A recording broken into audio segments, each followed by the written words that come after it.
yéen a ngi seetaan seen télévision Touba Vision kon nag abonné leen te activé cloche bi ngir mën a jot suñuy vidéo saa yu ne Touba Vision la télévision qui suit l'enseignement de Khadimou Rassoul.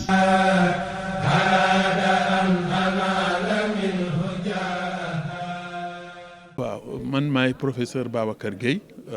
professeur laa woon ci université Cheikh Anta Diop léegi nag dama jël sama retraite waaye taxuma ma toog maa ngi doon directeur général aussi enseignement supérieur yàlla boole ma nag ak sëñ Maam Mor ma di ko jàppale ci UCAB lu ma mën sama kéemtalaayu kàttan tey jii nag li ñu fi dajale mooy li ñuy wax formation à distance mooy façon njàngale moo xam ne dootul soxlaati taalibe bi di ñëw toog janoo ak maître bi fu mu mënti nekk rek ndax loolu jumtukaay yu bees yi ñoo ko maye fu mu mënti nekk rek mën na jokkoo ak maître am mën na jokkoo aussi ak téere yi mu war a jàng ba xam-xam bi mu jot ci nu mu yomb loolu internet bi moo ko maye te defe naa ni ci côté boobu Sénégal macha allah sant nañ ci yàlla foo dem rek mën nga connecté wu loolu nag njëriñam dafa bari. njëriñam dafa bari ndaxte àddina bi yëpp léegi ñoom ñoo koy noonu la ñuy jàngale donc boo ci delloo gannaaw aussi yow da nga koy réccu rek fekk réccu wees na alors njëriñ bi sax li ko gën a mën a wane mooy ci bi fi corona bi ñëwee université yëpp jaxasoo woon nañu mais li leen sauvé moo doon façon njànginu à distance bi ci lañ université yu bari ni étudiants yi toog leen seen kër d'ailleurs loolu moo doon slogan bi sax pour bañ feebar bi dal la ku ne ñu toogal sa kër ku toog sa kër nag nooy jànge donc bu dul woon jumtukaay bi moom moo tax ba université yi mën continuer seen jàng di dox ba xale yi mën def examen ñu bari bañ perte seen année donc bu fekkee ni université Cheikh Ahmadou Bamba gis na ku ko jàppale lu mel ne ISESCO ci loolu daf ci war a taxaw ndax non seulement dina mën a yokk taalibe yi nga xam ni ñooy jàng ci moom mais également dina tax ba nga xam ni fu ñu dem fu ñu toll rek mën jot ci seen cours mën jàng nuñ ndaxte dañ koy yan rek li mu àttan lépp li nga xam ni cours théorique la maanaam loo xam ne dañu doon wax rek wala dama ni mani la nga dégg loolu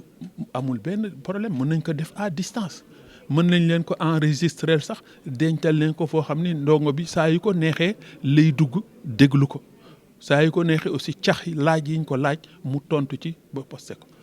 peut-être fu ñuy li nga xam ni mënu ko def mooy loo xam ni dafa laaj mooy formation professionnelle nga xam ni dafa laaj ngay jël ay jumtukaay di tabax wala ay machines yoo war di réparer di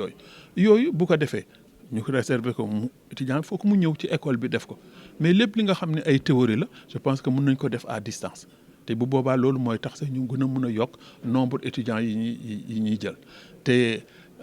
université Cheikh Ahmadou Bamba yegg na foo xam ni waxuma dara mais gouvernement bi wóolu na ko wóolu goo xam ni doo ko gisee booba ba léegi chaque année étudiants yi dafay yokk te tabax yombul tabax dafa coûter cher donc lu mel nii dafa ñuy dimbali ci loolu donc dinañu ñaax suñu jàngalekat yi ñu jéem ko maîtriser ba nga xam ni ëllëg dinañ ko mën a jëfandikoo. Professeur Babacar Gueye je suis professeur titulaire des universités en didactique de la biologie et je suis l'ancien directeur général de l'enseignement supérieur. Je pense que cet atelier est venu à son heure parce que il vient combler un besoin fondamental, un besoin actuel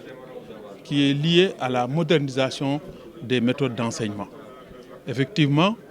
dans le monde actuel, la demande d'accès à l'enseignement supérieur est extrêmement élevée. Et comme vous le savez, dans des pays comme le nôtre, où les moyens sont limités, les constructions coûtent excessivement cher. Avec ce mode de formation ouverte et à distance, on peut accueillir beaucoup d'étudiants à moindre coût. Et le meilleur exemple, c'est le cas de l'université numérique du Sénégal, Cheikh Hamidou Kane, qui a actuellement le plus grand nombre d'étudiants au Sénégal. Et pourtant, elle ne date pas de longtemps. Mais c'est lié à cet état de fait-là. Et je pense que pour l'UCAB, l'intérêt se situe dans la capacitation et dans la formation des enseignants d'abord,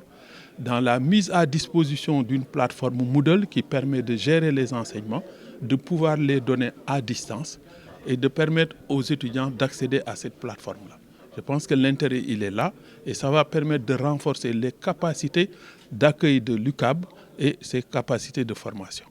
Non, il n'y a pas de risque. Si c'est bien géré, il n'y a aucun risque. Parce que comme tout modèle, il a ses avantages et ses inconvénients. Mais s'il y a plus d'avantages que d'inconvénients, je pense qu'on a intérêt à l'adopter. Et de toutes les façons, le monde actuel va à grands pas vers ce mode d'enseignement-là. Donc il ne faut pas prendre du retard. Le meilleur exemple, c'est durant la Covid. Durant la Covid, n'eût été les formations à distance, eh bien la plupart des universités seraient fermées. Donc ça nous a permis, d'ailleurs, toutes les universités qui avaient été accréditées, dont les formations avaient été accréditées sur la base de la formation en présentiel, ont basculé rapidement sans demander l'autorisation de personne, parce que c'était une question de survie, elles ont basculé vers les formations ouvertes et à distance. Je pense qu'il n'y a rien à regretter, au contraire.